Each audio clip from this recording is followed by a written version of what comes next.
We are so good at serving ourselves, and in the process, we destroy not only other species, but the very environment that we depend on.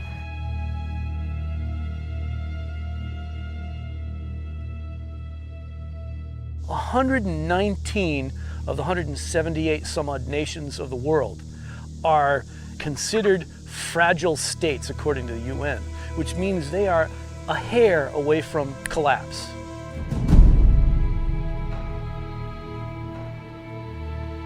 The truth is, we are only feeding nearly 8 billion people today by destroying our life-supporting ecosystems. We can't keep that up. The capacity of land to support humans is diminishing all the time. It's diminishing in the nutrients that's in the soil. It's diminishing in the quality of air that we breathe. We're getting sicker and sicker. We're already experiencing the effects of going over our capacity.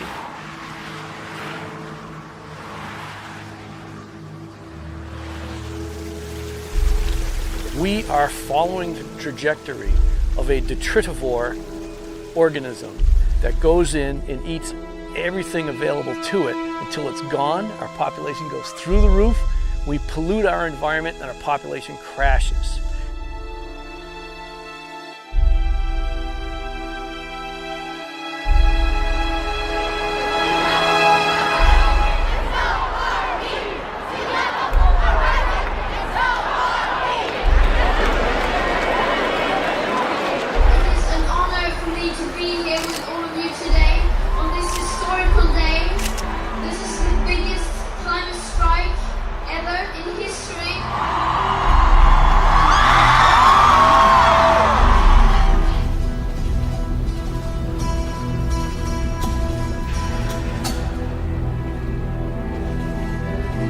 Thousands of young people in Sweden and around the world, inspired by Greta Thunberg, walked out of classrooms today to demand politicians act on climate change.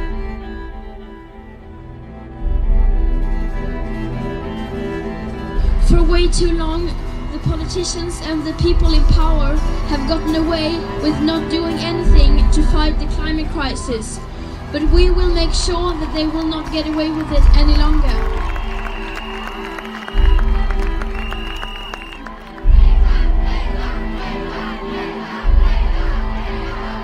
This Monday, world leaders are going to be gathered here in New York City for the United Nations Climate Action Summit.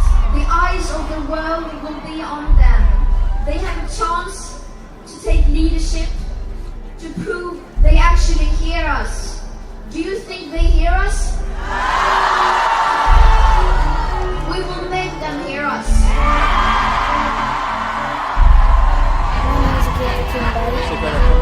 Welcome, Greta Thunberg. Independent Economics Organization, looking at policy options, has put out a new report that says the right approach can still make a big difference. And it concludes the right approach is carbon pricing. A few weeks ago, I started seeing Greta Thunberg and I'm watching her videos. I got quite emotional because I thought, she's doing something, but this is a different perspective and it makes sense.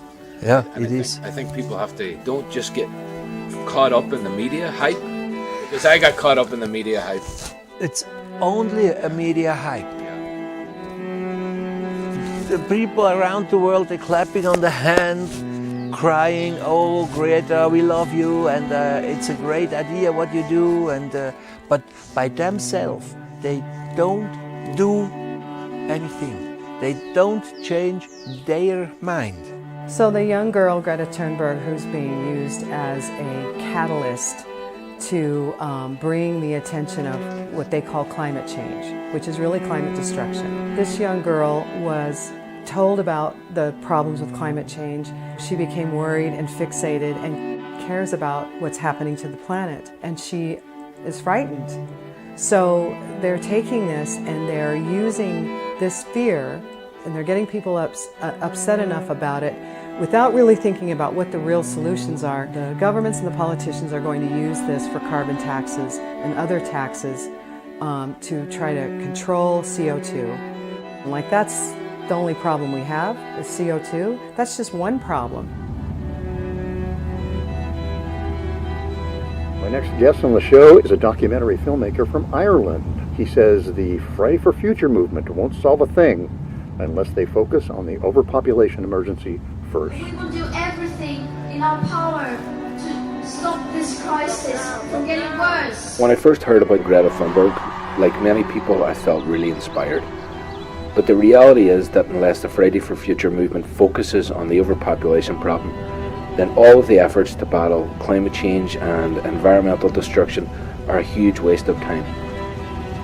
When we're adding over 100 million people to the planet every single year, no amount of consumption reduction or carbon taxes will ever be able to offset the demand that so many people place on the earth.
The future of humanity rests in the responsibility of each human being and as a collective.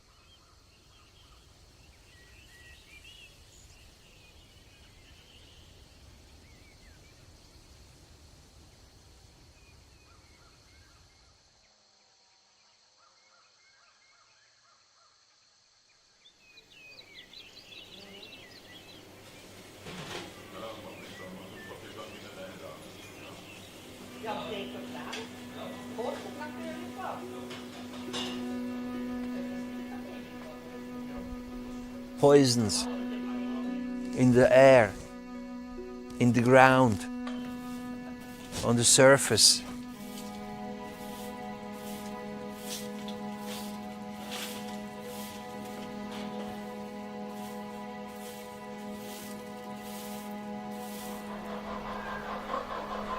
Plants,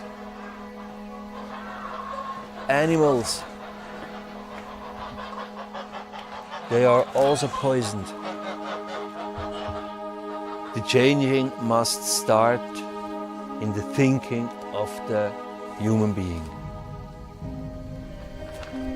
Every year we have about 100 million more people on this planet. Everyone needs housing, needs food, land must be developed, so more and more food is being grown.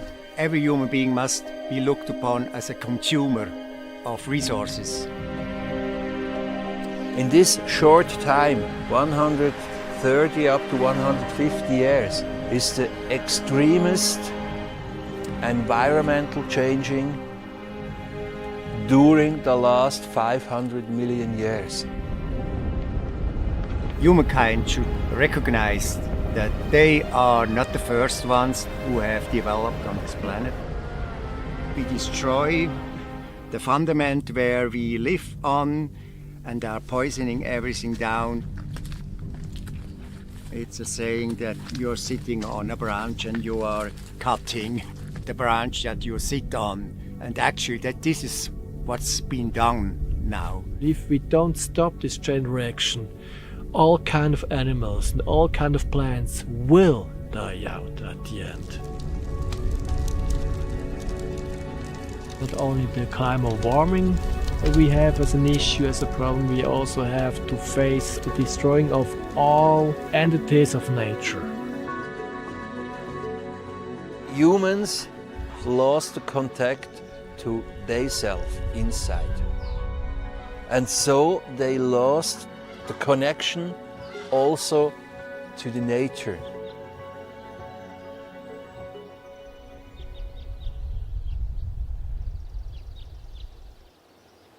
The blackberries, like acidic, they love it. That's why they do so well here, because this was all these tall red pines. If we were logical, we would see that what we are doing is actually detrimental to our own health and the health of the planet.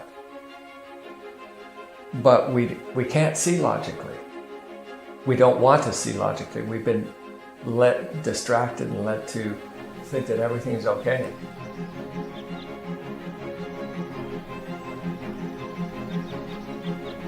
I think often about what possible scenarios could be in the future when the system does come crashing down.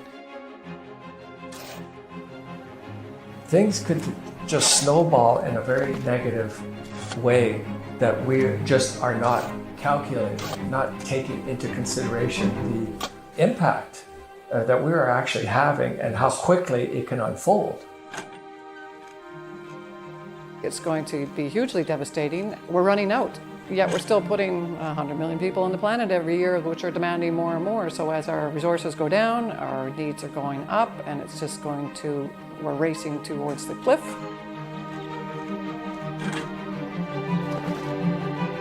A more beautiful world? Sure, it's possible. But it's going to take a lot of work. It's going to take a quantum change in human beings' thinking and perspective and responsibility.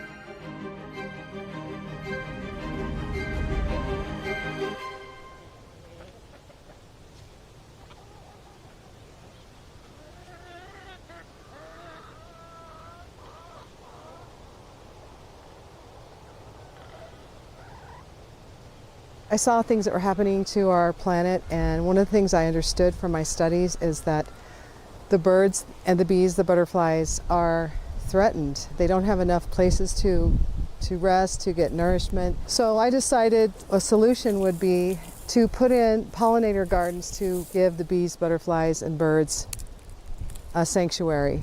That's how this started. I think a lot of what's being created in our media is provoking knee-jerk reactions, and people are not stopping to think, what does this really mean? What does it really mean that we're in all these different countries with our military? What does it really mean that our resources are being strained? You know, what does it mean that our forests are disappearing? The Amazon rainforest, the forests on every continent, if they have forests, are disappearing, and that those are the lungs of the earth. What does that really mean? They're down in Brazil right now just burning forests so they can raise more meat.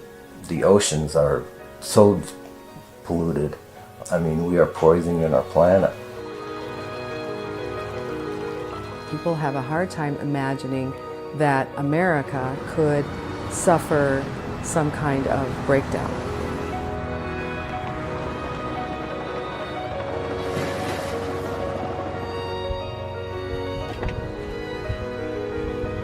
If we don't live within the carrying capacity of our planet, we are just going to create more problems than we solve.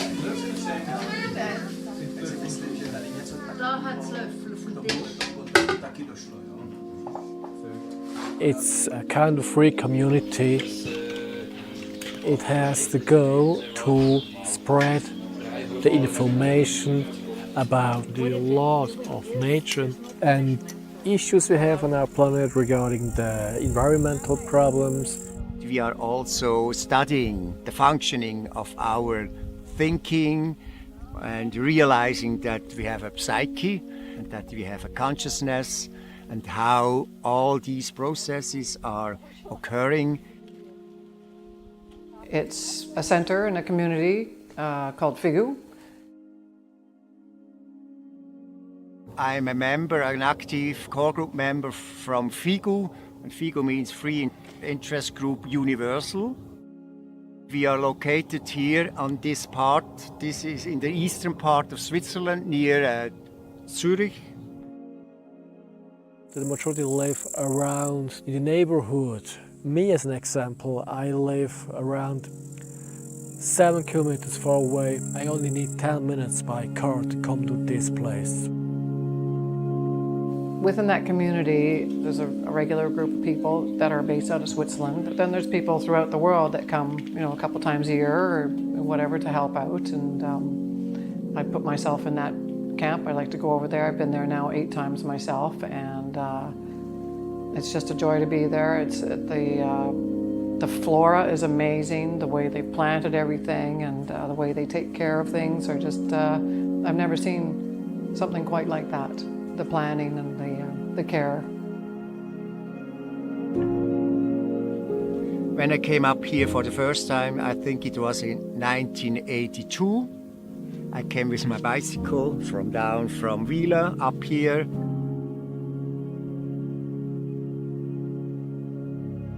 It just had been developed here. Since then it has developed very, very greatly. I see the sense behind our group, everything that we are striving for. We have a special, important task to be responsible for the well-being of the planet.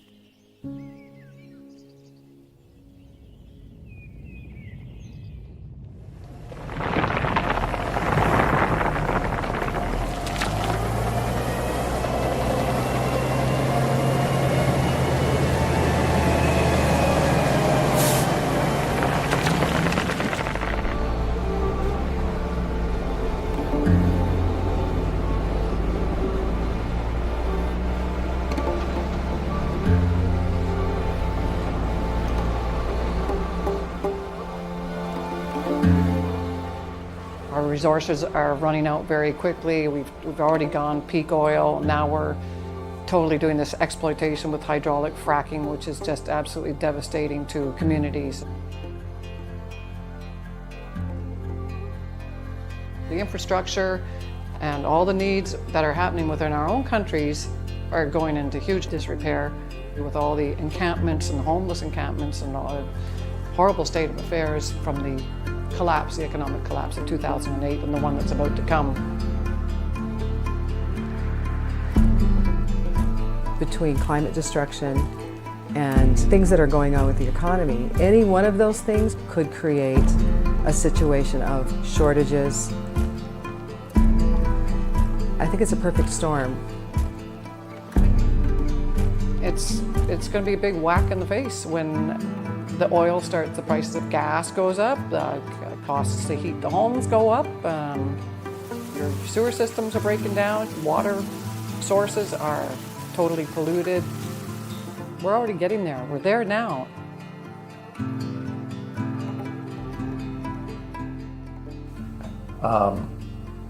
We're not prepared for a disastrous situation, even more disastrous than what we already are experiencing. What if you are totally dependent on medical equipment and the electricity goes out, or you're living in a high-rise and the elevator is stuck? We're so dependent on energy.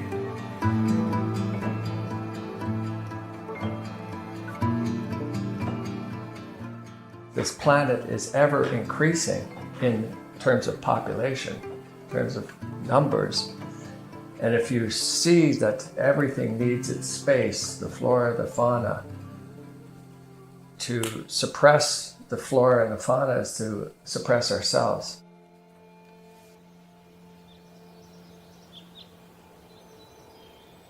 I think it's definitely prudent of every human being to consider the reality of the times we're living in and the fact that we do need to look at getting more self-sufficient.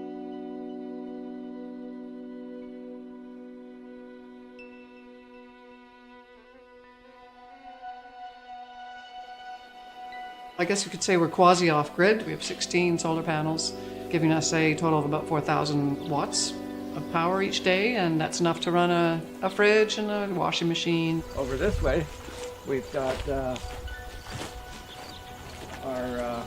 couple of apple trees that have been tough. This and this have managed to survive without any nutrients.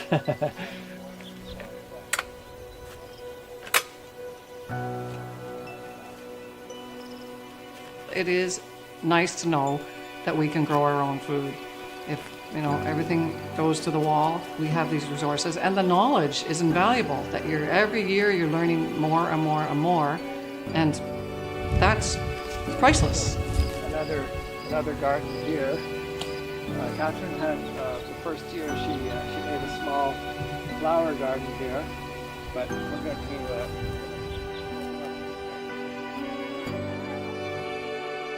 We lived in Chicago as a child, and the pollution there was unbelievable. Mommy, why are all the fish dead? All these fish just floating in the water. So the pollution, and that was 1968. So it's been something I've been aware of pretty much my whole life, and it's just been getting worse and worse, of course, with the population growing exponentially.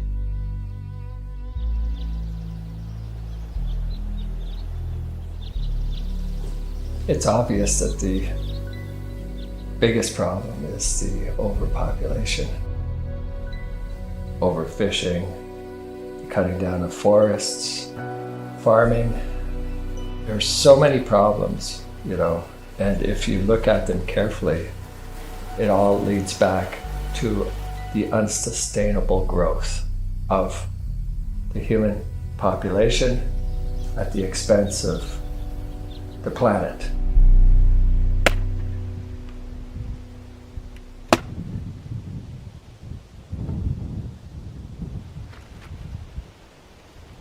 When we realized the reality of what was going on, we became very anxious about it, and I think a lot of people do. But then we went, well, what can we do about this so that we can adapt? Because that's what's important, is the ability to bounce back, be resilient. When services break down, trash isn't picked up, and things build up very quickly, but we didn't want to be in that situation. We moved to the suburbs of Denver. We decided that living this kind of lifestyle, not only was it very appealing to us, it's peaceful, it's more slower paced, but it also gave us redundancy. For heat, we are hooked to city electricity, but the redundancy we have is we have a wood stove. And so we can heat our house with wood. We have the type of wood stove you can also cook on the surface. And then we looked at, okay, what if the electricity goes out? So we have enough solar to power all of our needs once we put in the next phase. We already understood that our planet was overpopulated. And we started to realize how trapped we were in this system of constant growth. We can set an example to develop in a way that is more responsible and to control family sizes. It starts with each one of us. And so when we make those necessary changes within ourselves, in our thinking, in our actions, that creates an atmosphere and is encouraging to those around us, caring about other people, and not just, I've got mine, so I don't care if you have yours. We care that there's enough for everyone. I think the biggest problem on the earth right now is overpopulation. The earth itself and its resources are being so tremendously taxed by just how many there are of us here.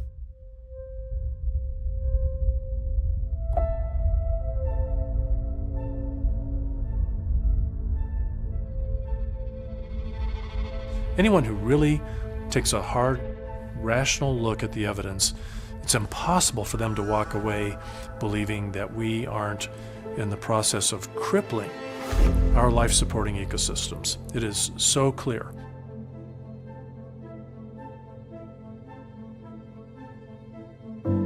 What's happening is as our numbers go up and our resources go down, in that gap lies so much suffering. We are heading toward massive starvation if we don't dramatically both reduce our total consumption and pollution levels and reduce our total human numbers on the planet.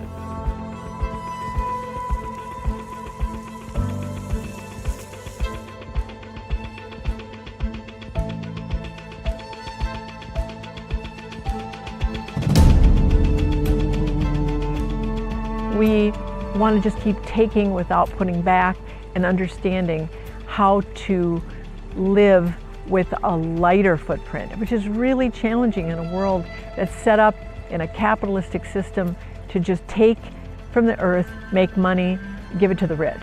We have a finite landmass on this planet, and it's simple. You cannot have infinite growth. It's hard for me to think of any major issue facing humanity in the world today that isn't being driven, made worse by human numbers and the overwhelming numbers of humans on the planet. We try and should try to reduce our individual footprint. We have to also reduce how many feet there are making those footprints. We're still adding about 84 million people to the planet net gain every year. Over 1 million new inhabitants walk the earth every week. Over 200,000 people a day.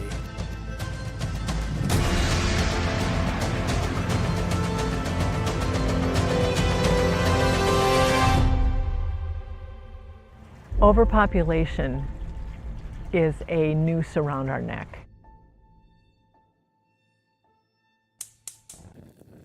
You put a lobster in the pot, cold water, turn the heat up. It's alive. Slowly the water gets hotter and hotter and hotter, and eventually it dies and it gets cooked. If you take the water, you boil it first, then you throw the lobster in, it screams. We actually are indeed in the collapse. It's happening slow enough that we become accustomed to it and we think it's normal.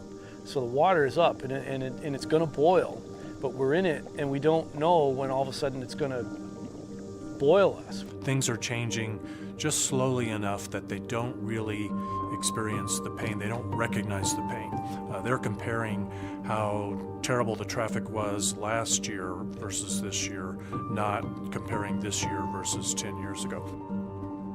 People like to say, if you talk to them about overpopulation, they say, well, science, we can create the technology. It almost seems they think we can have as many people on the planet as we want.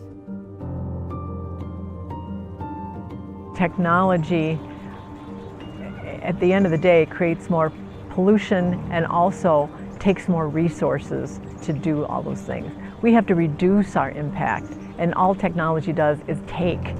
Every phone we use, every piece of equipment we use takes minerals and resources out of our planet. And technology is not the solution, because for every problem it's trying to solve, it creates another problem. If technology were so great, would the oceans still be dying? Would the coral reefs still be dying at a faster rate than they were last year or the year before? We've got to get out of the delusion that technology is well on its way to solving our resource depletion problems, and it's not at all. Energy is only one part of it. I look at the environment as like the tines on a rake, and I think of energy as one of those tines. Water is one, wildlife is one, biocapacity is one. And we keep focusing on one at a time, thinking that's going to solve the rest of them. And they're really quite separate. They're quite separate. It's like saying, you know, oh, I've solved the problem of the roof, but now you need the walls, now you need the basement, you need the whole house, you need the whole earth to support life. If the earth could talk, what would it say? If we pay attention, it's giving us all the signals. The messengers, I suppose, are the scientists of the world who almost a month or two don't go by without us getting a new report telling us what we're doing to this planet and to the other living inhabitants of the planet. We're in this slow motion homicide of planet Earth. So I think the Earth is telling us, hey, hold on a minute, you've overreached. How about putting an end to the binge? How about relaxing a little bit, taking it easy, living in harmony with nature? Why don't you give that a try for a while and see how much better life can be? The problem is when you don't observe nature and you don't live in line with the natural processes, you create problems. Biocapacity is a critically important term idea that every person needs to understand. Biocapacity is the term that's being used to represent all the land and water on the planet and other resources that are being used for human consumption. The research shows that the renewable land in the United States and resources can support probably no more than 100 to 150 million people. One of the flaws in the analysis that's being done on biocapacity is that when they talk about these numbers, they are not setting aside any land for wildlife, for other species at all, not a single bit. Up until 100 years ago or so, there was probably well over 50% of the land and water on the planet that was still being utilized by other species. And today that number is dwindling. In some places it's below 15% and headed toward 10%. There's a lot of debate about how many people this planet can sustain. I've heard anywhere from 50 million to 1 or 2 billion. And it all depends upon at what point we would get down to there. So what's left?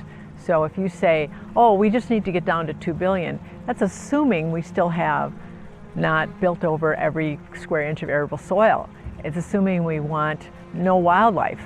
But if we want wildlife and corridors and we want it to look like Yellowstone Park again, we're going to have to get down into the millions rather than the billions. Depends on what kind of goal you set. What we do know is that it's billions less than we have now. When you sail and you're in a boat, if the boat gets a hole in it, you either patch up the hole and keep the boat floating, or the whole boat sinks.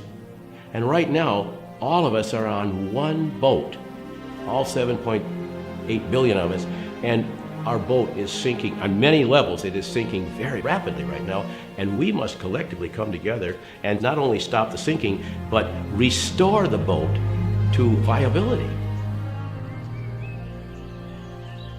Within nature, you don't find any species to grow infinitely.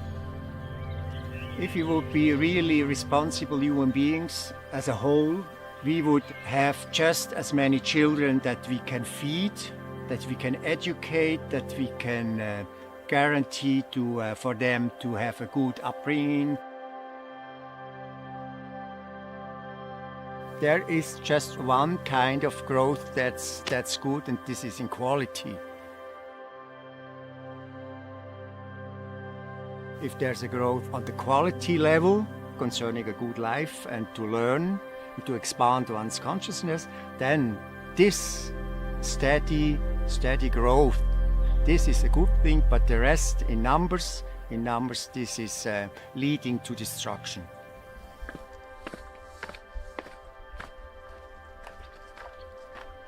Within our group, we have a simple rule to calculate the number that would be suitable for this planet, and this is 12 human beings per 1 square kilometer. And if we would have 500 million human beings, this enables that the most part of the planet is wild, is nature, and is undisturbed by human being, and nature would provide plenty of all the resources.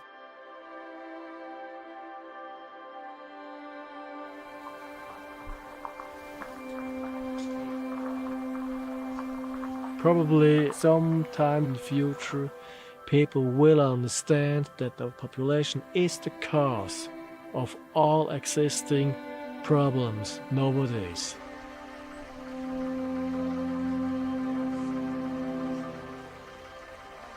Almost every bad news you hear in the media have caused by overpopulation. If you start to think about it, the quality of food, the climate change.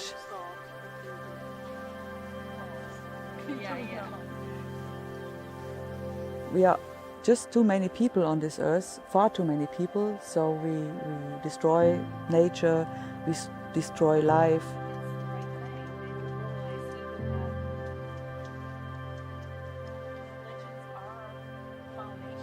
In my opinion, it's the underlying problem to all others. And as soon as that's corrected, everything else will fall into balance as well.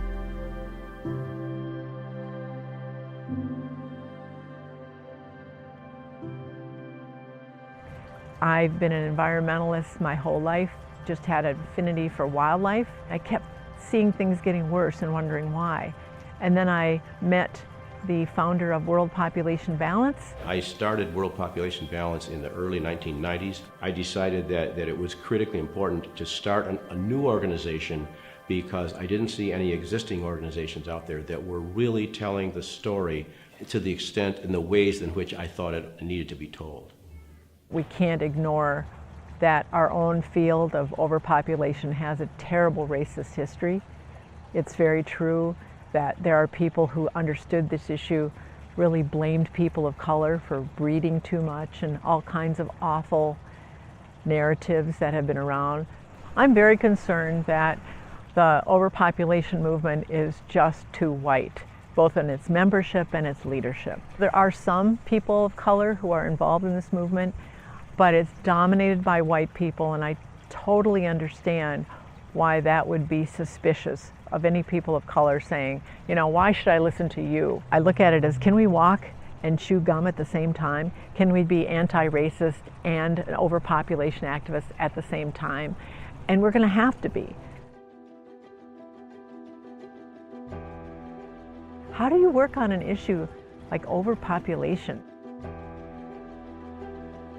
It's absolutely necessary to talk clearly and precisely and directly. We are overpopulated, and that's the only way.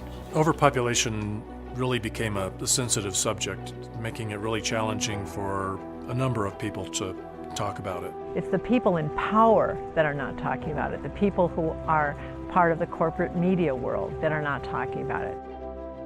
No ruler in a so-called democracy would talk about overpopulation and would talk about birth control because they would know that they wouldn't be elected anymore because people wouldn't understand. When we're talking about world leaders, policymakers, journalists, and even environmental organizations. Many of our leading environmental organizations in the United States and the world have abdicated their responsibility, their global ethical responsibility, moral responsibility, to incorporate messages about overpopulation.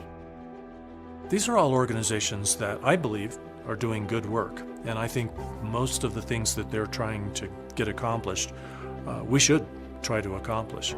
Where I would fault them, though, is that they don't include a little bit of education about the population part of the problem.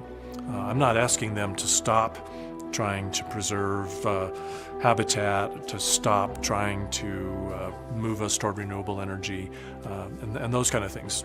I am just suggesting that they give us a more complete picture. When they recognize that we are overpopulated, that will help save the snow leopard and the bald eagle and the trumpeter swan long term. They will fail if they continue to ignore human overpopulation. If we don't get a handle on human overpopulation, we're never going to put an end to species extinction. We're never going to be able to conserve enough water to meet the needs. We're never going to be able to farm responsibly enough to solve the food problem if we don't solve the overpopulation problem.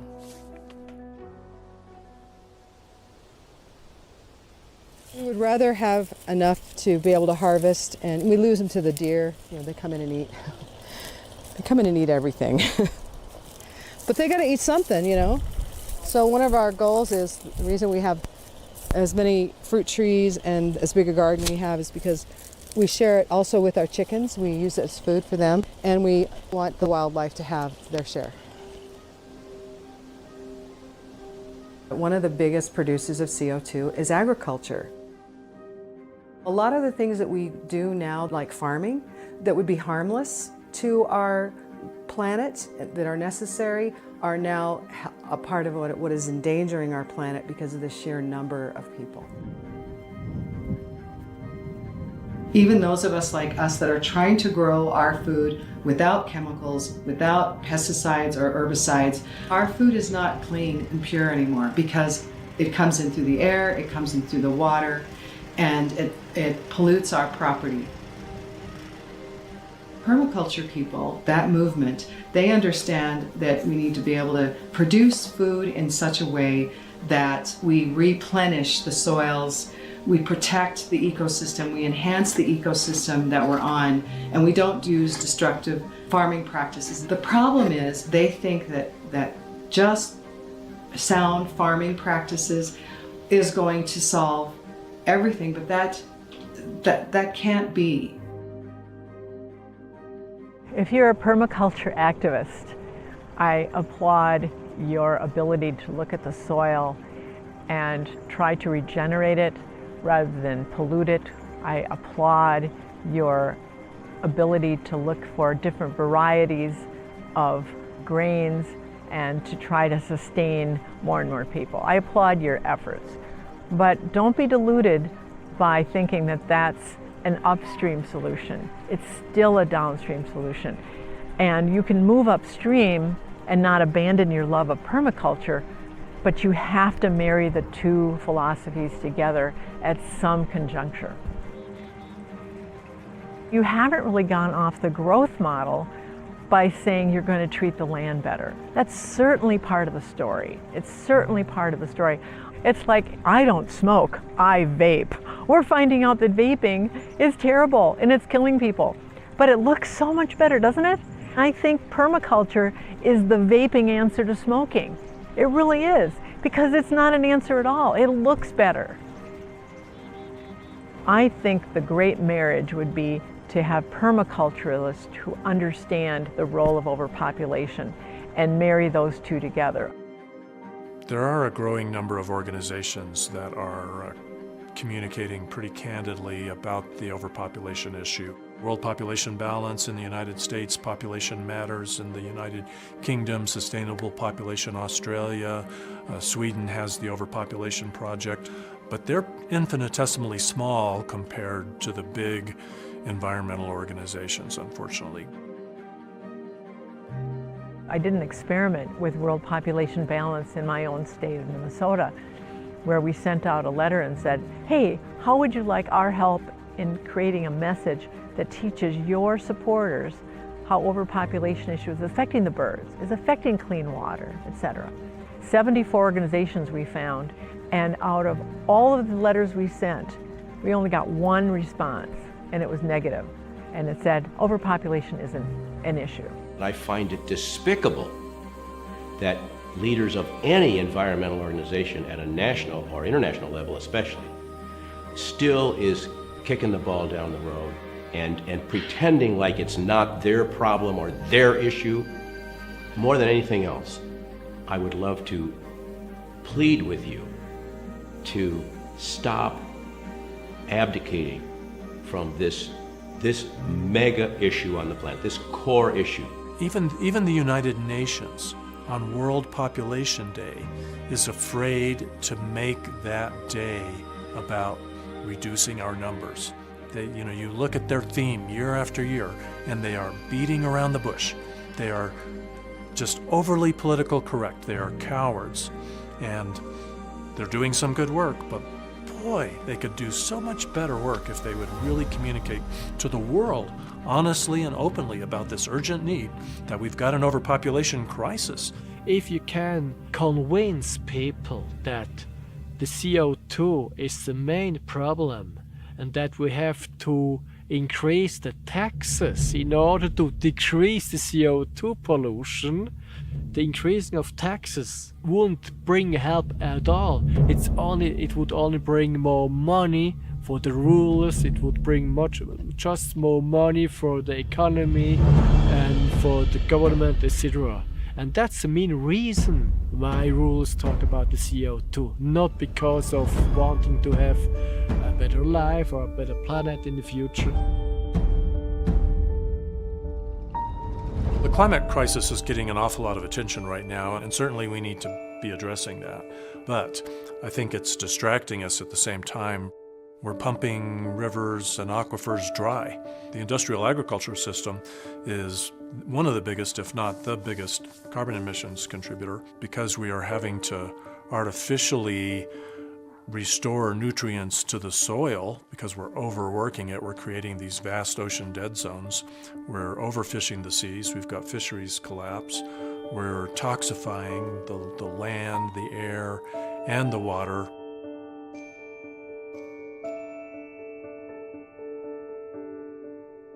If you would find a solution regarding the carbon pollution, it would just be like in Germany have a saying that would be only ein kleiner Tropfen auf den heißen Stein, which means just a little drop of water of a very hot big stone.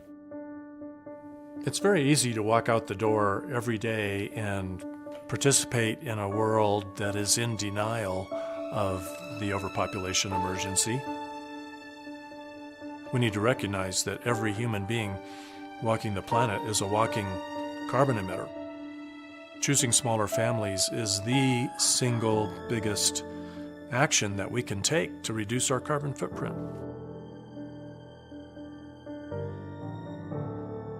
There's been some fascinating research done in the last few years with regard to an individual's impact. If a person did all of these things, upgraded light bulbs, recycled, hang dry their clothes, wash clothes in cold water, replace typical car with a hybrid, eat a plant-based diet, switch electric cars to car-free, buy green technology, avoid round-trip transatlantic flight, and live car-free, all these kinds of things. If they did all of those combined, they would save, in a year's time, 10 or 12 tons, right?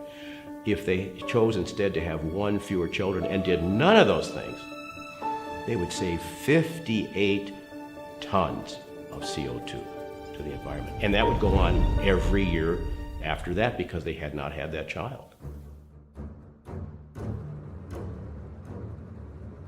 It's actually been well documented that there have been instances where growth boosters have offered payment to scientists who would write papers that were not 100% honest. You're always going to have some profit motive behind some of the messages that we get and the news that we get that isn't honest about the crises being created by overshoot. One of the major environmental organizations in the United States was given over $110 million by one very wealthy Wall Street donor with a couple of strings attached. And one of them was that this organization, this environmental organization, quit talking about U.S. population growth and the need to stop it. The reason I think that they're so afraid is I think that they are afraid of losing their support. Because of course these are NGOs, they all need money. The best tool an individual has is their pocketbook and who they support. And I would really recommend you not support any environmental organization that doesn't take a leadership role in the overpopulation issue.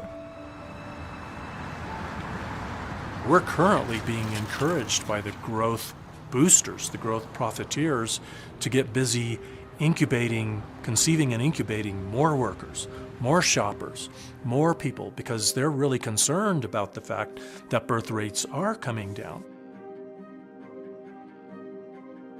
The big corporations profit from continuing to burn fossil fuels, they profit from having more consumers buying more stuff. So they want a bigger market. They don't want a shrinking market, and they want a market of consumers who want stuff that they don't really need. We are helping them be greedy with their numbers because we're going to buy their stuff. If you're going to dig a hole in the ground to get titanium out of it to sell cell phones, you know you're going to sell those in 10 minutes, right? Because there's so many people to buy them. So we have to realize that overpopulation has a role to play in all of the destruction we're seeing in the world right now.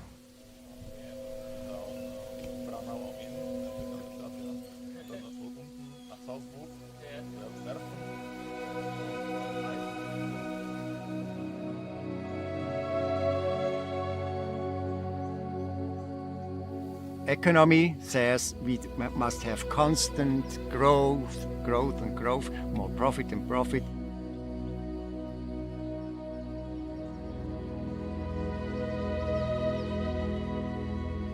I have realized during my life that I need less. I watched my mother go through this process as well. At the end of her life, she was downsizing while I'm doing it now.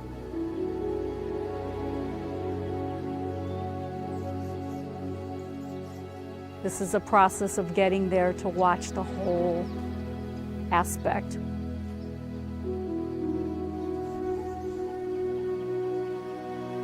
When you're in your 20s and 30s, you want to make as much and have as much as you can. And then by the time you've gathered, you realize it's not important. That all it does is actually imprison you. You're imprisoned by your stuff. The society we live in, it's very consumer oriented, and we started to kind of go in that direction of more.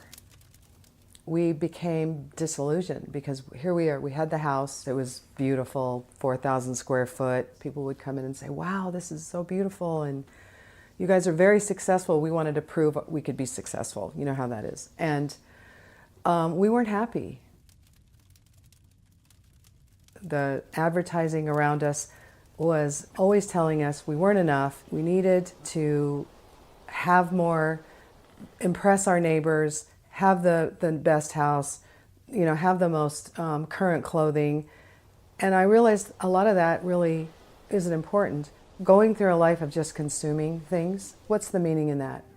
That you just live and consume and then you die? Corporations distort our decision making in a couple of ways. Well, one is advertising. You know, they advertise to us. They give us status anxiety. They make us compare what we have to what our neighbors have, and think that the size of our house is a symbol of how successful we are, how smart we are. We can't grow our way out of this problem, and that's what we are still doing. A lot of this is driven by the mythology that we've all been programmed to buy into, which is that growth is necessary for prosperity. It's possible that we can have a better world with less people and a more enlightened world.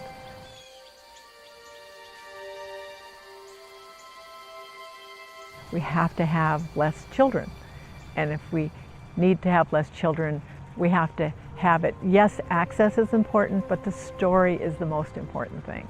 We are overpopulated. If smoking kills you, you have to stop smoking. If overpopulation is killing you, you have to stop overpopulating. If everybody understood that, and tomorrow we all acted on that, and overnight we averaged one-child families around the world, by the end of this century, we would be back down under 3 billion people. We would be well on our way in the lifetimes of some people who might be watching this film toward a sustainable population. We don't have to get any government involved. We don't have to pass any laws. We have the power. If you are of an age where you're planning a family, you have complete control over whether or not you conceive children. You're in complete control over how many children you decide to have.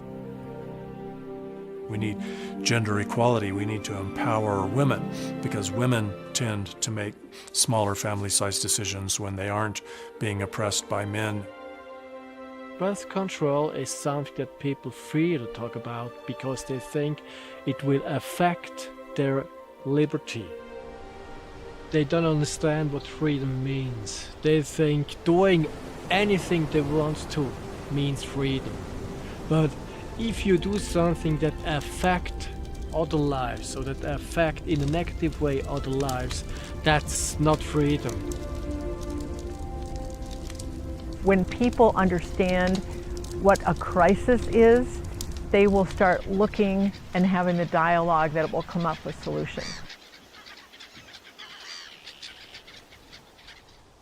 The question is, so knowing what we know about the climate destruction that's happening to our planet, the poisoning of our air and our water, how do we control our population? And it must be done humanely. And I think when you talk about overpopulation, because of all the science fiction movies, they always show it as this evil scheme to control the population. People don't even stop and think. They have a knee jerk and they say, I should be able to have the right to have as many children as I want without thinking about what that means to our planet if we don't control our family size. There's a lot of understanding that needs to happen, as we've seen in other countries like China, who have tried to control their population to one child, and then they, because of their thinking, a boy is desirable, so then the girls were killed. So there needs to be also an understanding that the sexes are of equal value. If people can look beyond that eugenics scenario and instead empower themselves, we can actually start taking that on ourselves to control our family sizes and educate women all over the world so that they understand that the value of being a woman isn't just about having children and that it's okay not to have any children. Would you like to talk about the solution to overpopulation in all its bluntness? Wow, well, I think the solution immediately, given the dire state of the world that we're in right now, is that everybody just stop having children right away. Well, obviously, that's not going to happen. But at least for 7 years, just stop and let the planet breathe and we will die off naturally. We're not, so many people jump to this knee-jerk reaction that we're talking about culling people and, extermination camps. That is not the solution. The solution is to stop bringing more people into the world. Stop having children. However, we have religions working against that. We have the whole entire economic system is predicated on producing more consumers, and that's how, until that economic model is changed too, that's going to have it's going to be very dissuasive. And all the corporations are going to do everything they can to keep people propagating so they can have more consumers and make the money. So, the solution obviously is just to stop or at least diminish, and it would have to be a worldwide implemented thing. So it's not just one country, so we're not just targeting Africa or Asia or whatever. It's just everyone around the world needs to take self-responsibility. Each person has to become aware and more tuned in. It's a combination of having awareness in the very first place of my little part to play. And it's me. I have to take the responsibility, not my neighbor over there, not those guys in that country. It's me.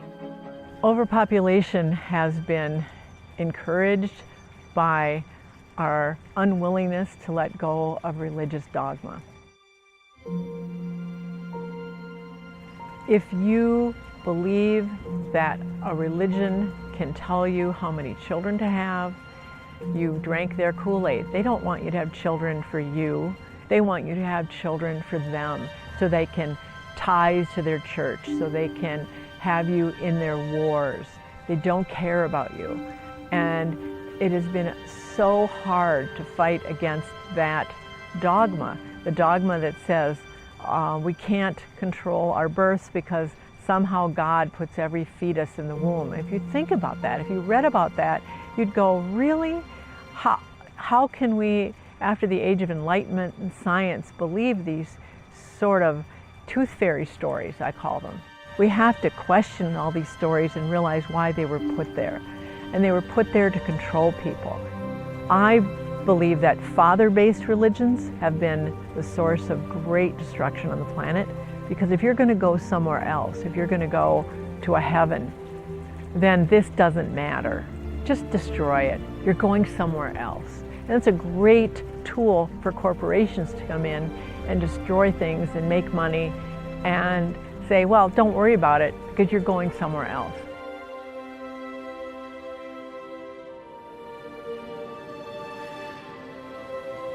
Quit talking about things that aren't going to matter when our whole ship is sunken under the ocean. Focus on what matters, and what matters is a livable planet.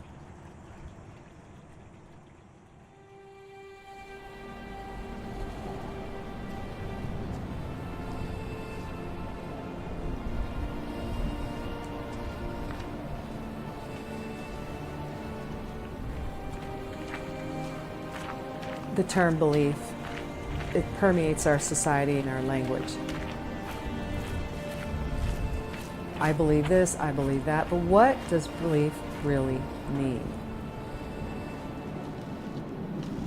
Religion, organized religion, never made sense to me. It was just like, you know, if this God is all powerful and all loving, and if he's all loving, why is there a hell? If he's all powerful, why do we have to worship him? You know, it was just like, as a young kid, I used to sit there and think of that stuff. You went to Catholic school. Yeah, I went to 12 years of Catholic school, so. I kind of dabbled in it when I was young a little bit. And then I went, no, this is nonsense. We had reached this point where, okay, we have material success, but it's not bringing us the happiness, you know? And so that's when I started really searching again, and Bill too.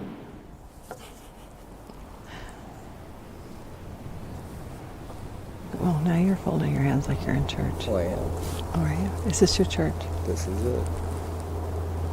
Don't get any holier than this. I started searching. I looked through different religions. I revisited because even though I pretty much suspected there wasn't a God, I just didn't feel that. I would meditate, or I would even try prayer, but I wouldn't get anything back. It always was from in here. And so I thought, you know, I just don't feel like there's anything out there answering me the way we're taught. And so I decided, well, religion doesn't hold the answers to me, because every religion I looked at, not only did they want you to pray and worship a higher source, which made me uncomfortable, but they subjugate women. Every religion I looked at, I thought, how can this be the answer if women are less than? So then I decided to explore the New Age world, and I had been there before and had left it behind and thought, well, I'll give it another shot, because I feel confused and I am looking for answers. So I was looking outside of myself again, and I went into this world of people that talk about their angel guides and their channeling and all these very confused modes of belief. And there were so many books written on it, and I wasn't trusting myself. That initial knee-jerk reaction you get when you go, that's not true. I was ignoring that. I was believing. Luckily, I kept exploring it. I kept going to different people, and I would write down what they would say to me, and I would start to see the contradictions in their answers. How could that be real? So, you know, you start thinking in that way, and I thought, okay, am I looking for a Band-Aid, someone to make me feel better and tell me everything's okay? Or am I looking for the truth? I had lost my self-confidence since the answers were inside me. In exploring this world, I didn't feel like I was becoming clear. I just felt more confused, more lost. And I think there's a lot of people that go down this road, and I think religion often causes the same problem, because they're different sides of the same coin, really. One, a lot of people leave religion or reject it the way I did because it's so rigid and the way they treat women. All your wishes can come true if you just do this or think this. It's magic. It's not governed by the laws of cause and effect. It's more magical thinking. And so people get lost in that for their whole lives. People have beliefs that they identify with, and they become attached. That becomes part of who they are, these beliefs. And so they see their life through their beliefs. I think religion is one of the huge problems that's splitting people into us against them groups all over the world. People are limited in their thinking because of their belief systems. And that's also the reason why they can be manipulated very, very greatly. In nature, the strong protect the weak. But with humans, people may want you to think in a particular direction for their own profit or for their own power over you. But that's why it's important to be able to think for yourself. If you can't think for yourself, then you're going to be influenced by all of these different things. We're still being influenced, but at least we can try to test it and see if it makes sense for us and adjust. Religion has been a doctrine. Pretty much all of them are doctrines that keep people looking outside of themselves for truth. By looking outside of themselves, they become dependent, and that creates a form of consciousness enslavement. Idolization is a huge thing too, which is all part of, it comes out of religion, but now it's into our sports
We had this sort of self-planting kale that just came up. And some greens. I've got to get this burdock out of here. Did you know burdock root is very good? I'm going to just pull this out now. Let's see what it looks like.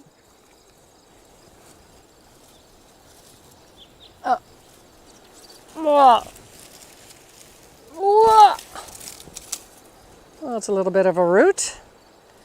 It's beautiful. Anyway, this root is quite medicinal. It's got anti-cancer and digestive properties. So we're going to keep it and figure out what you do with it.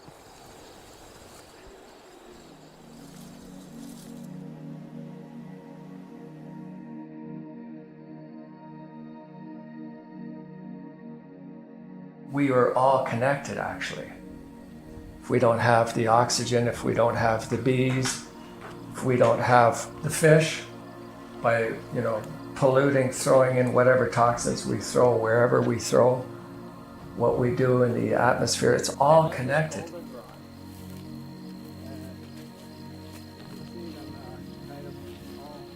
Nature is incredible. Everything is working together. The order within nature that makes it possible for all of this to take place.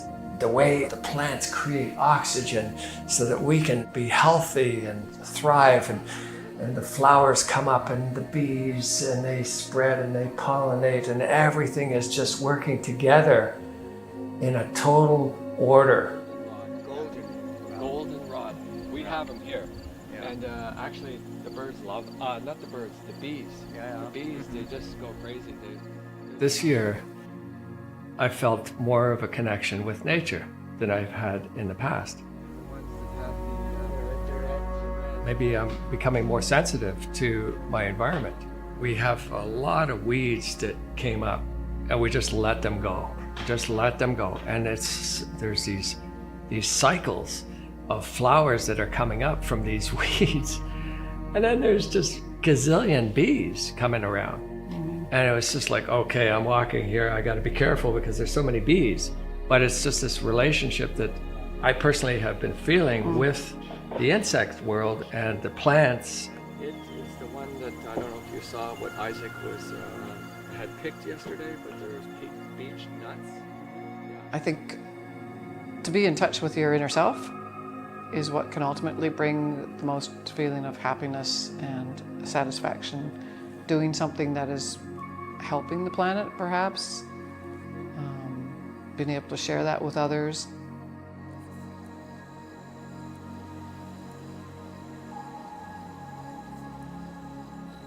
That's it there. Sort of looks like something out of Dr. Seuss. But those red berries are edible. We are all one. And so by making a change within yourself, you're affecting the whole.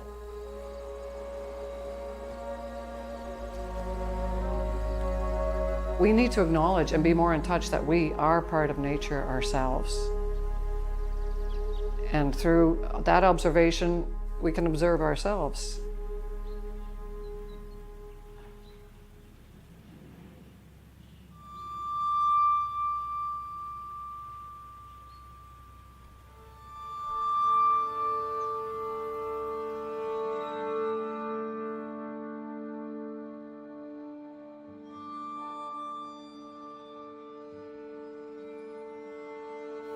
To be in accord with a real natural life, do not take out more from nature than you bring back.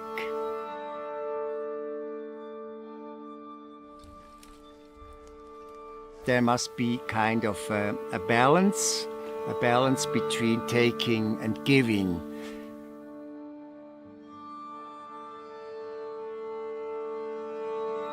We are a part of nature. We are equal to it, so if the nature is not healthy, we are also not healthy. In Europe, about 75% of all the insect as a mass has disappeared. We decided to use our property here as a kind of a safe place for insects. We have started to put up these insect hotels about 2 years ago. We are hoping to contribute to this variety, but of course we are just a tiny spot on this world. But it's better to do something than nothing.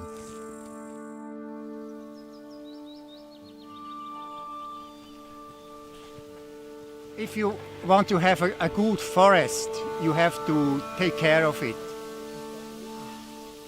Here in Europe we have a sickness of the ash trees, and most of our ash trees are sick. Now we are felling them.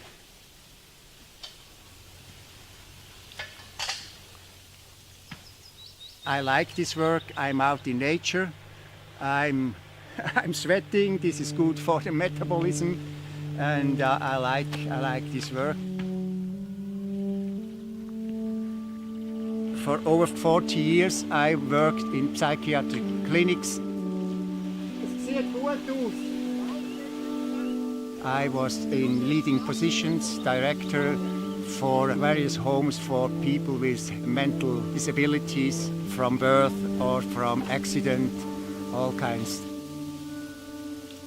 Now, since I am in pension age at home, I can grab myself perhaps a half an hour at noon to lay down and let my thoughts wander. But being out in nature, in my garden at home, this is a recreation for me, because all the time I see something to improve, and that's really, I don't have to lazy around, and so because it's not good for me.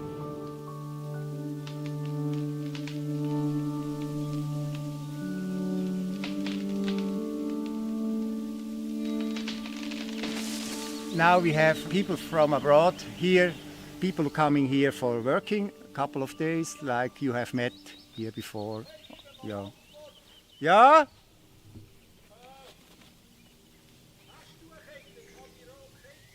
Ich habe sie schon gesetzt, kannst nur ein Seil bringen. Und ja, sie wollen dann auf dieser Seite von den Bäumen vorbei. Ja, aber weißt, das Seil muss hier runterlaufen, von dir aus gesehen rechts. Ja, aber der Baum muss eben auch links runter, der darf nicht rechts. Der muss hier über das Bächli runterfallen. So what were you talking with Jacobus about there? What I was talking to Jacobus, yes, we were discussing of how to bring this tree down here, this little valley here, and I told him he was planning to go on this direction with the rope, but I said no, there is a direct direction here, straight direction to the tractor, and we have to fasten here the rope, then bring tension up here.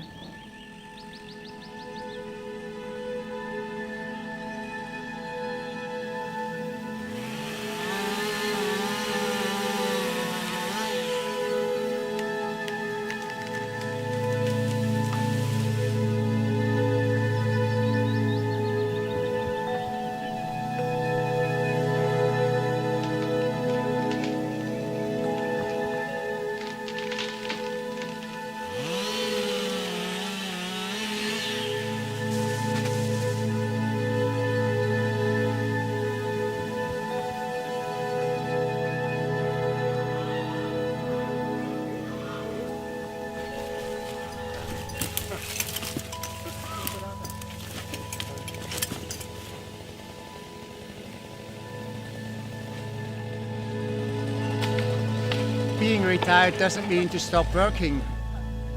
Human beings should be curious for everything new until the end of life.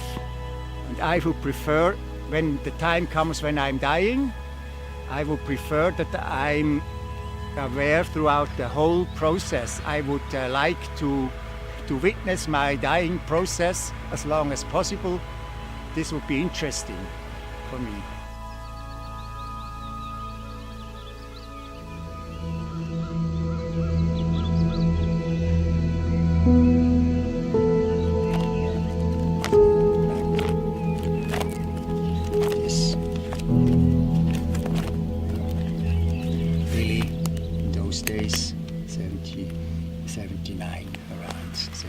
sein. The community we have, the place we are sitting or standing right now, it was built up mainly by Billy Meier himself and probably 2 or 3 friends in the beginning in 1977. Billy Meier is an author who's written over 60 books. He's been having contacts ever since he was 5 years old. Sorry. I see. Sorry. We're just going to leave all that. We're just going to focus on the author. Okay. Sorry, excuse me. So just the author for this one.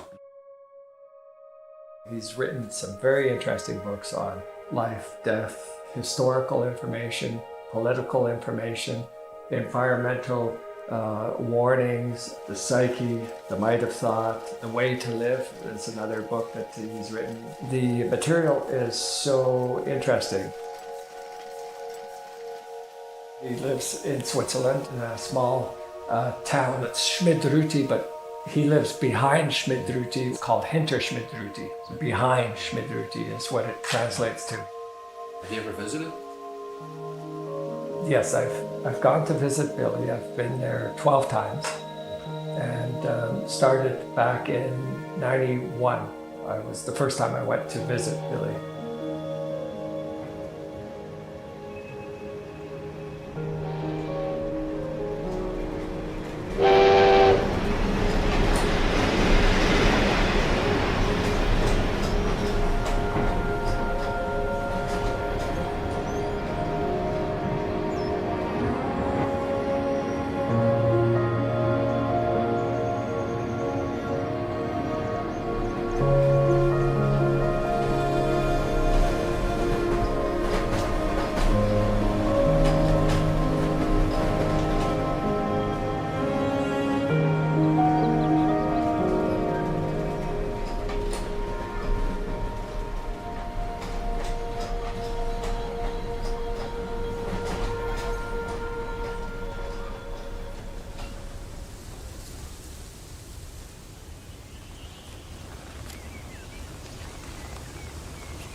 Well, Billy Meier, he established a community. Within that community were people who recognized the importance of what Billy was writing, who wanted to help him. Die alte rausnehmen, oder? Die wird da so eingehängt.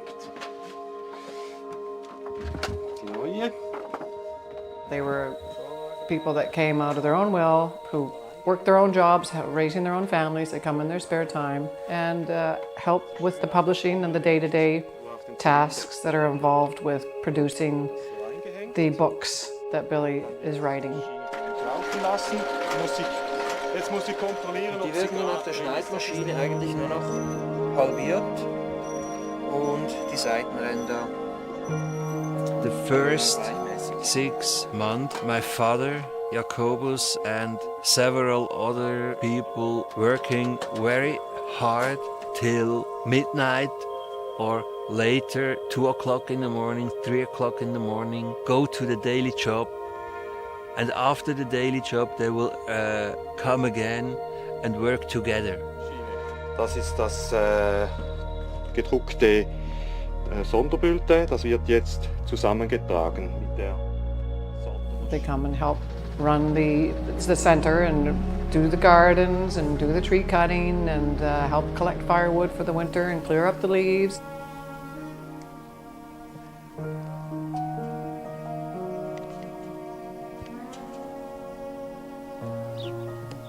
We are here since 1977.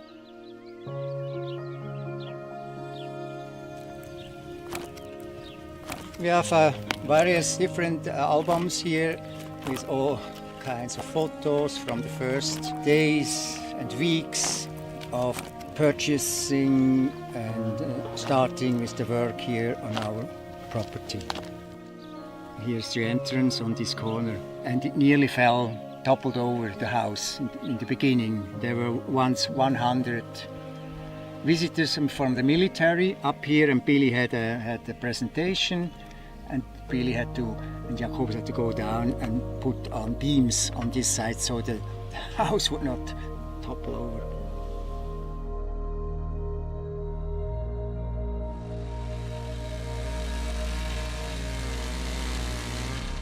Our community was founded by a man called Meier. He's known by his nickname, which was given to him in Tehran, in Persia, by an American who compared him with Billy the Kid from Western lore, because he was always traveling then in his youth between India and Switzerland. He had a hat and so on, and had a pistol here and a knife here.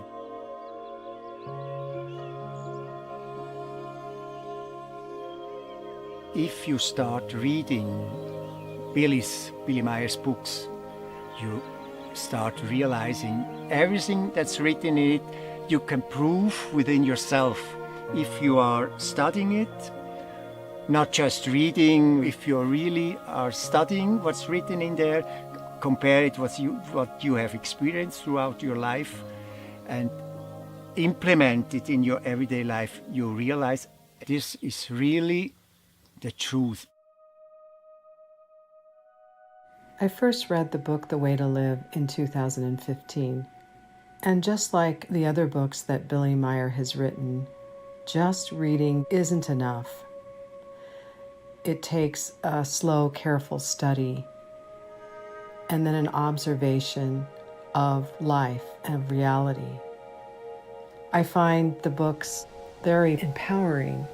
They allow me to take responsibility and to find the wisdom inside myself instead of looking for answers externally. The Way to Live in particular, I find especially helpful because it is like a guidebook for everyday living. The books verify that I am responsible for my life because it is a composite of the choices that I've made.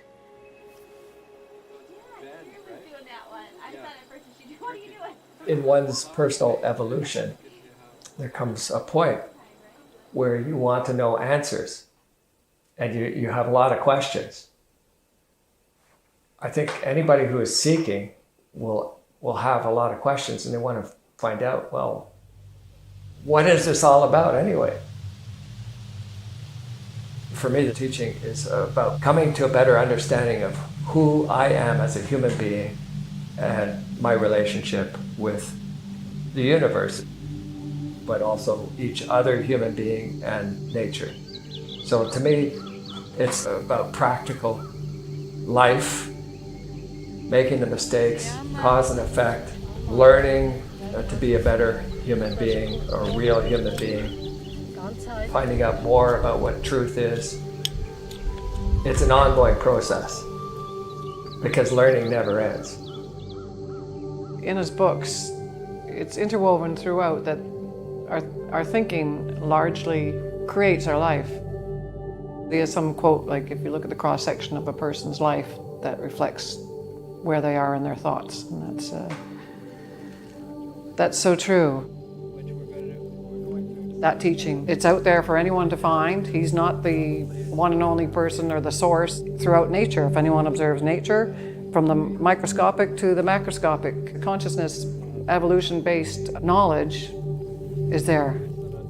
We are all students, and it's just up to us to be able to perceive it, want to perceive it, explore it, look for the truth. When you're looking, you find it. If you're looking for the truth, you're going to find it. In the things I studied before, I would find illogic and it would make me feel confused, and it was based on belief.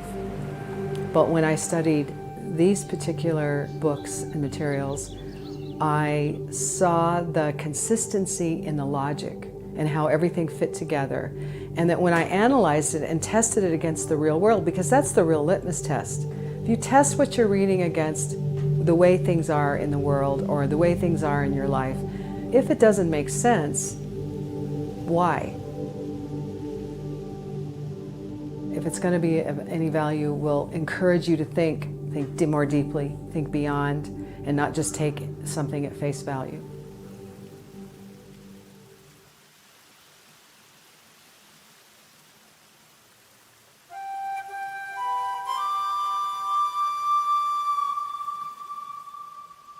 The things that I am studying now, I've been studying for over 10 years, and I can say without a doubt, it's improved my thinking and my ability to solve problems, my ability to see reality and to see myself and, you know, who I am.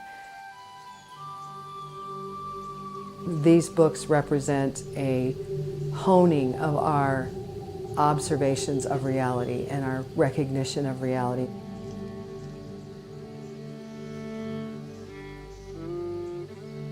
The first book I read, called The Psyche, I found this book especially rewarding because of its deep understanding of the psychology of people. In The Psyche, Billy is explaining different parts of the inner life of the human, the consciousness, the mentality, the psyche, the subconsciousness.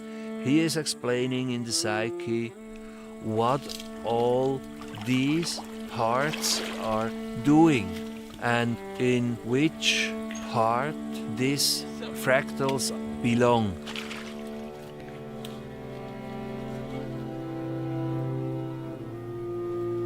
The same book, you can read it several times, and every time you discover different informations.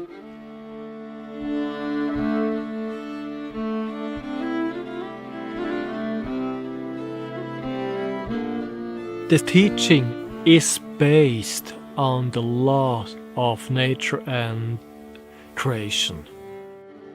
This teaching is just the outcome of reality, of what really is regarding our life, regarding life of nature, regarding the life of our planet, regarding the life of the universe. This teaching as a kind of help for us in order to find our own way in our life. We're not talking about like just learning a bunch of data. It has to have value in the sense that it's practical, that we can see some difference that it's making in our day-to-day life. Teaching can be a signpost, but it's up to each individual to do the work.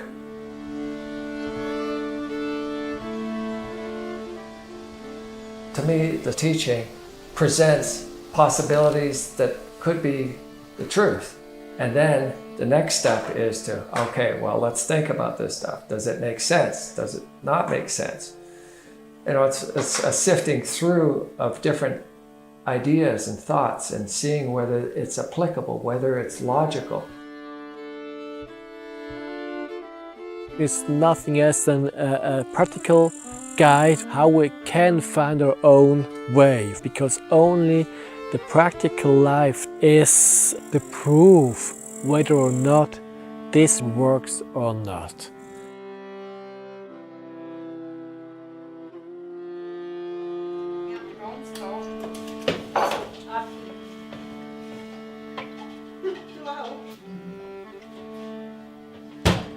This teaching has been like looking into the layers of an onion. It's just going deeper and deeper into understanding and knowledge, and giving me so much to reflect on.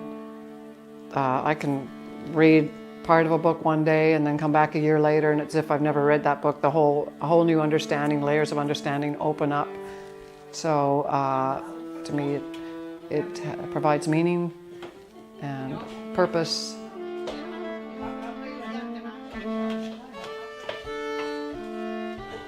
There's an evolution that's going on within oneself, but there is a depth within the material that allows for that evolution to continue. So part of it is an investigation. Reading the material has been an investigation for me, an investigation into life and into understanding the nature of reality.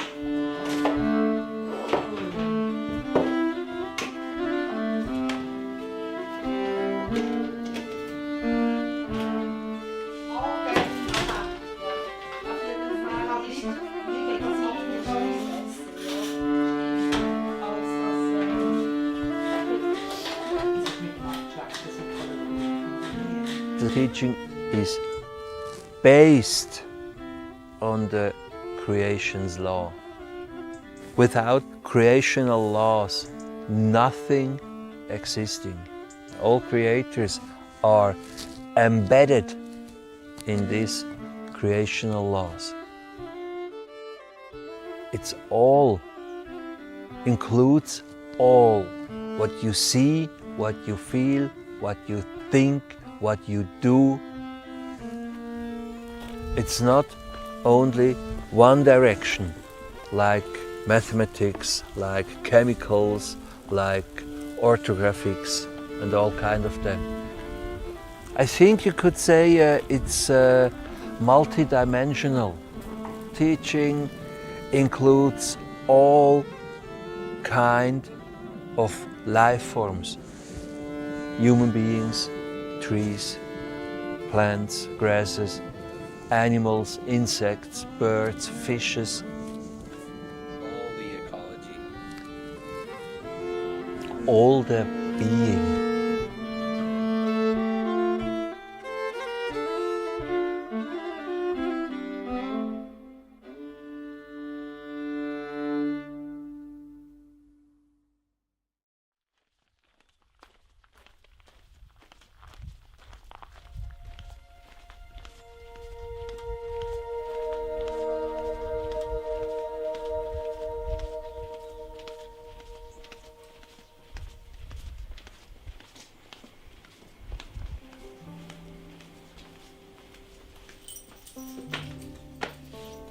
We want to present to ourselves really a place of peace and happiness.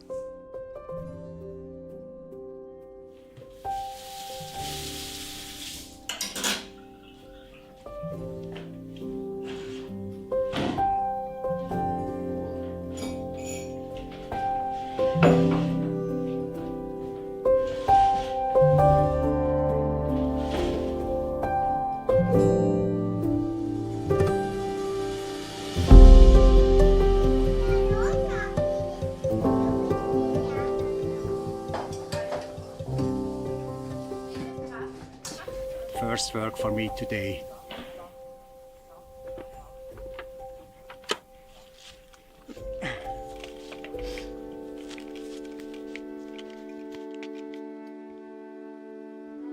I've grown up in a family where we were really near nature. My father and mother were interested in nature and going into the mountains. We had a huge garden where we had to help.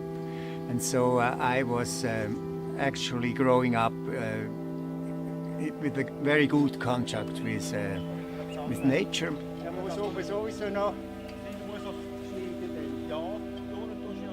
At the age of 20, there was kind of a turning point in my life.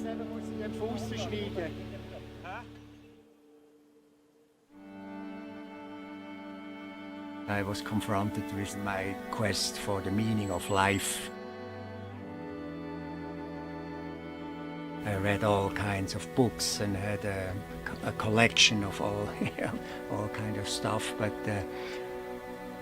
all of these realizations did not satisfy my inner being, and this changed then a lot when I found this community here and the teaching.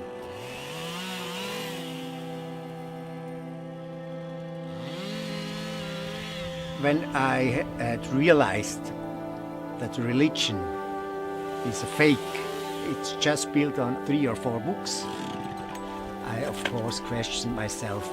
There must be something below, beneath, within everything.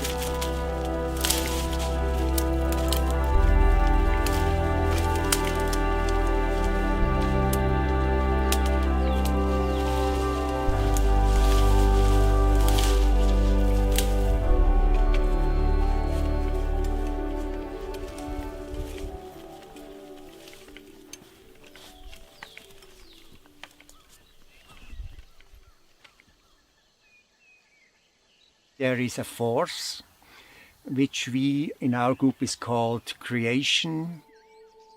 In English, creation universal consciousness, and this is something that enlivens everything that exists. I have a sparkle of this energy which makes myself alive. And this, realizing that this is really the case, is gives a very huge impact into one's own life and gives a perspective that there is something within me that will survive, a part of me will survive and continue to exist. And this brings with it, of course, all kinds of new knowledge and entirely changes one's stance towards life and death. And so I have no fear about death. Creation it's through everything. It's a concept you can't be explained, that we cannot fathom. It's not in words, and it's something we can't understand. It's what makes the galaxies, the stars, the cosmos, the gas nebulae. It can't be any kind of anthropomorphic being, which is something we just project as being something like us, but it's up in heaven watching over us and judging us. It can't be, it's impossible. A planet being able to be in the Goldilocks zone, where it's going to be at the place where the laws of creation can come into effect, that there's enough heat, that there's going to be enough gases to create the amino acids that are the building blocks of life, and the introduction of oxygen, and the millennia of time that it takes for things to evolve and get to the point where consciousness evolution can even begin to exist in the form of a human being.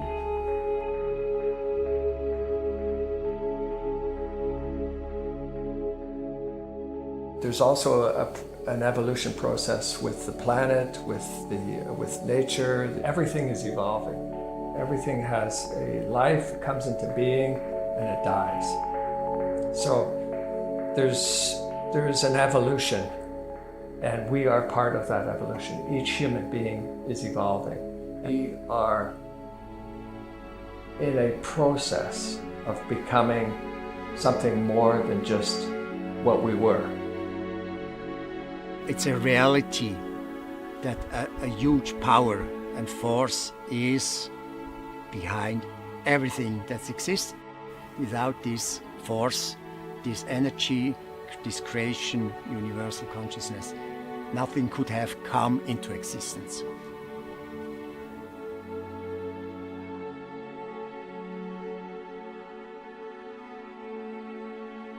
We have this little bit of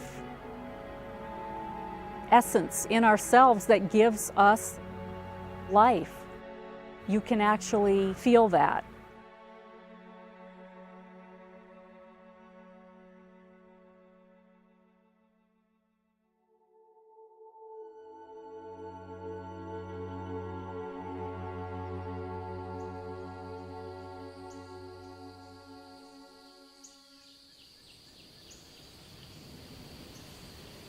All kinds of butterflies, variations.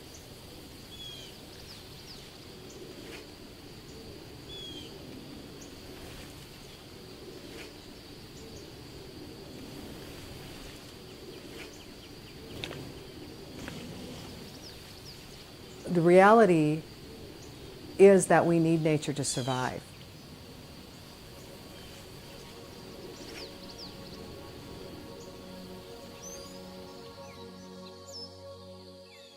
The laws of nature and creation is the same thing. It's based on laws like cause and effect. All laws of nature and creation you can perceive and observe in nature, how the nature works, how the animal work, how the plants work, etc., etc. And if you observe everything in nature in a neutral way, then you can get many experiences and a lot of knowledge about how the laws and nature work and how you can apply them for your own life.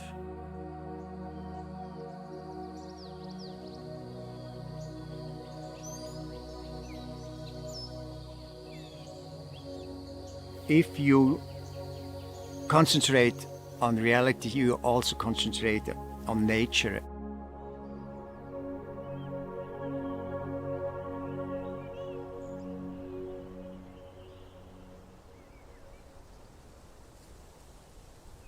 If you look at nature, you will find and can draw conclusions for your own life. The becoming and passing, for instance, with the seasons, and that everything has a cause and an effect. Everything is an endless circle of becoming and passing.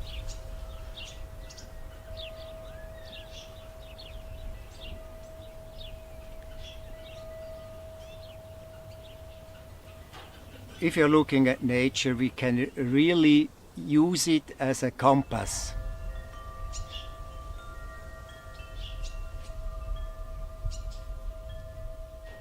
The laws of nature have been in effect ever since the Big Bang. I mean, it's just a given. It's what's all around us. It's for us to see and recognize.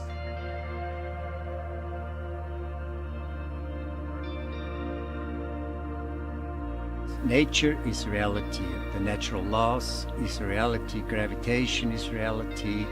That the sun shines on the day and that we are circling around the sun with our planet. This is based on facts. We decided to not just put a garden out here for us, and stuff for us, but also for the insect life, the birds, the wildlife.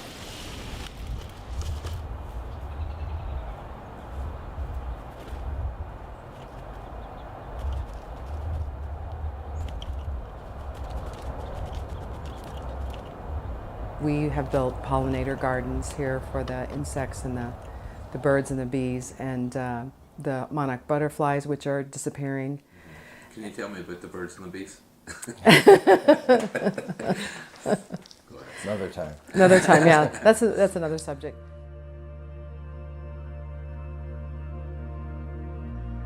The laws of nature are unchangeable. Gravity exists, that's a law of nature. We all know that if we drop something, it's going to fall.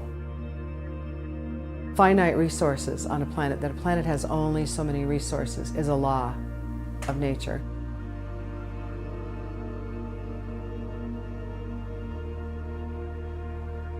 When we're talking about human nature, people need to understand what our human nature is. When a person misunderstands what our human nature is, the true human nature, they think it's natural for people to be violent. They think it's natural for people to want to subjugate others. And they think it's natural for us to destroy wherever we live. They don't even try to overcome those things because they say that's natural. But really that is become an unnatural state. Because our natural state is peace, love, harmony, and allowing freedom to other people. And when we ignore that, we are ignoring the laws of nature.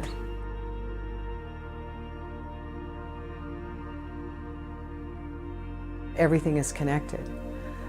So what does that mean?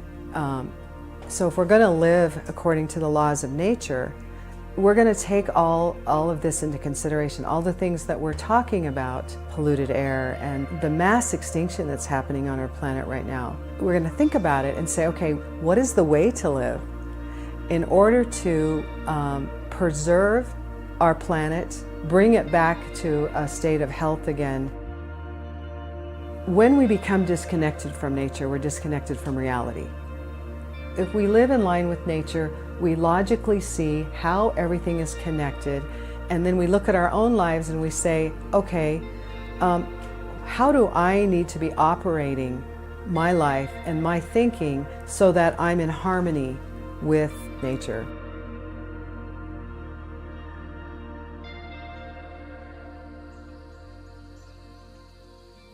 Open your eyes for the small mysteries of nature. Learn to see the wonder in a normal small flower. And feel the flower. Feel the environment. To figure out the laws of nature. The basics are the physical laws, mathematical laws, chemical laws. There are basics.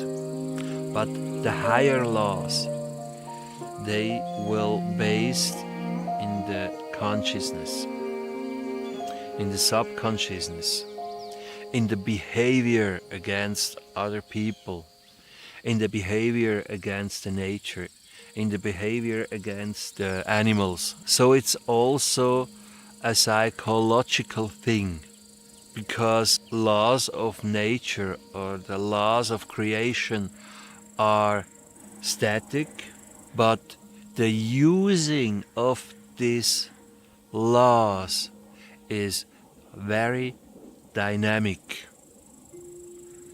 because you have another mind than I. So it's always different. The law of nature or the law of creation is always the same, but depend about the level of evolution of the consciousness. As higher the consciousness will be evolved, as more laws of nature you could recover.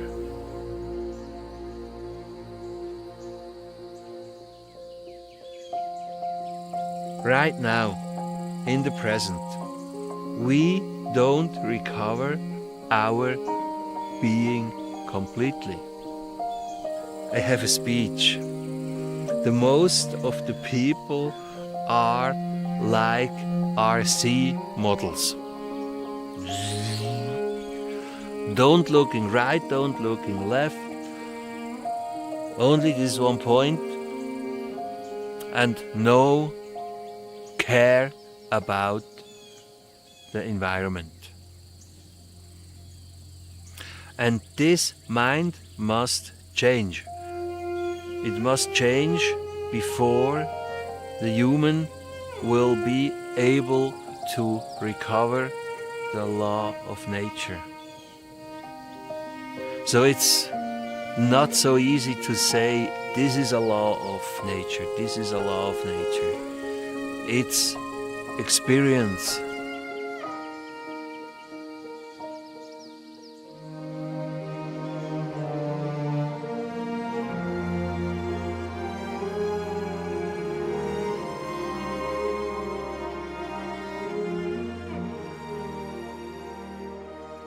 Our unique experiences, our unique backgrounds all produce the wide range of what the world is, and I think that's what makes everything so beautiful.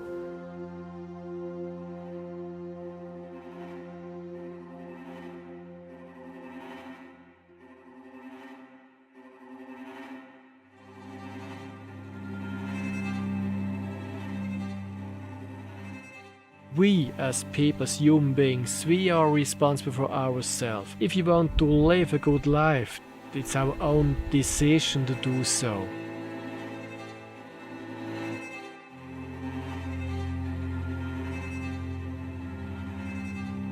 If we think in a real logical way, which is based on the laws of nature, which is based on reality, which is based on a neutral intention, then we have the key. We hold the key for a good life, for our own good life. I'm responsible for everything I think and from the resulting feelings and actions.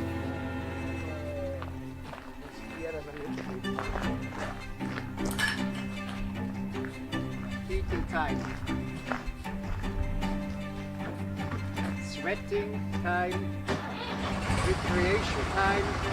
Eating time.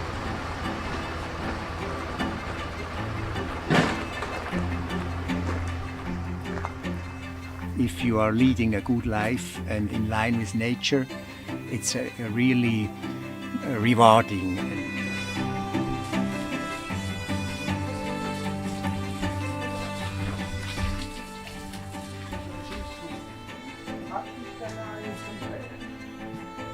Overall, I'd say our purpose is to evolve. And when we recognize that that is our purpose, then we can steer ourselves. And through our own evolving, we're going to help bring others along with us.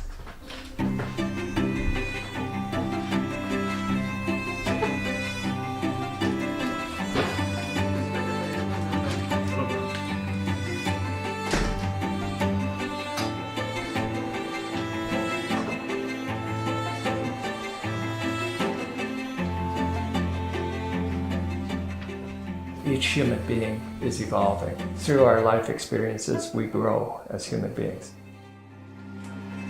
We have to learn to perceive, because if you start to perceive yourself, your positives and your negatives, your strengths and your weaknesses, then you can start to building up your personality. If you perceive everything in a neutral way, you learn how to think in a real way. As a student of this teaching, I know that I'm uncovering layers and layers of things that I was taught, or that I learned to believe, that I'm dissolving, so that I can see the true nature of reality.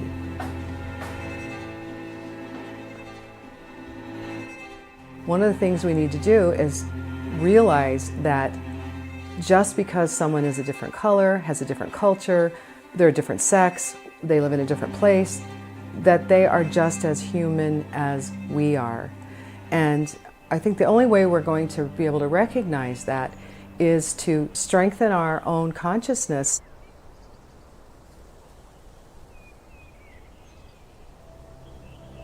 Harmony is when things fit together. If you have harmony, there's understanding, there is caring, there are pieces that create harmony. Love, the desire for peace, the allowance of other people's opinions, that's all a part of harmony.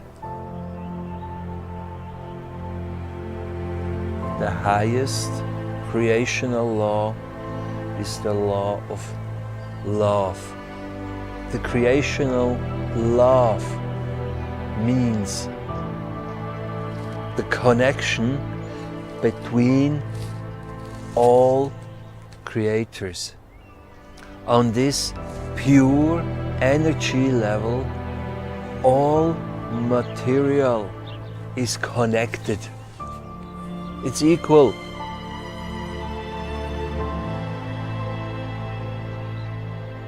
This vibration of love go through all plants, all trees, all planets in our universe.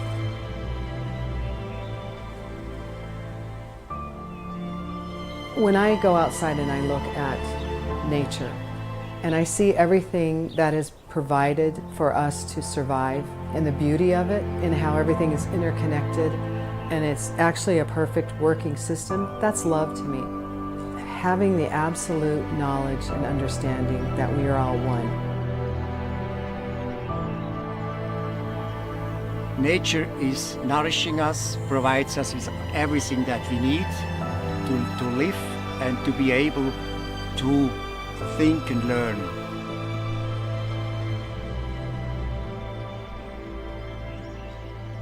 All systems are one. There's no division. between plants, animals, humans, trees, rocks, water, is created to be one system. And if you lose any aspects of those, the whole thing disintegrates.